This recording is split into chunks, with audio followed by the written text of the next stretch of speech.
સમાચારમાં આગળ વાત કરીએ તો જૂનાગઢમાં તોડકાંડમાં ચર્ચાસ્પદ એવા માણાવદરના પીઆઈ સર્કલ પીઆઈ તરલ ભટ્ટની આખરે ધરપકડ થઈ ચૂકી છે।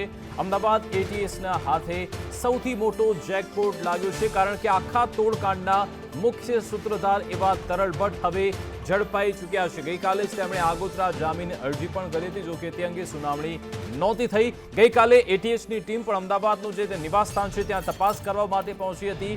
બેંક વ્યવહાર અને પરિવાર વિશે પણ જાણકારી મેળવવામાં આવી હતી। ગઈકાલની તપાસ બાદ સીધા જ આજે તરલ ભટ્ટ ઝડપાઈ ચૂક્યા છે અને તરલ ભટ્ટ હવે ધરપકડ થયા બાદ મોટા ખુલાસાની શક્યતા છે। જોકે જે ત્રિપુટી હતી એમ ગોહિલ અને નિલેશ જાની અને તરલ ભટ્ટ આ ત્રણમાંથી બે લોકો ઝડપાઈ ગયા છે।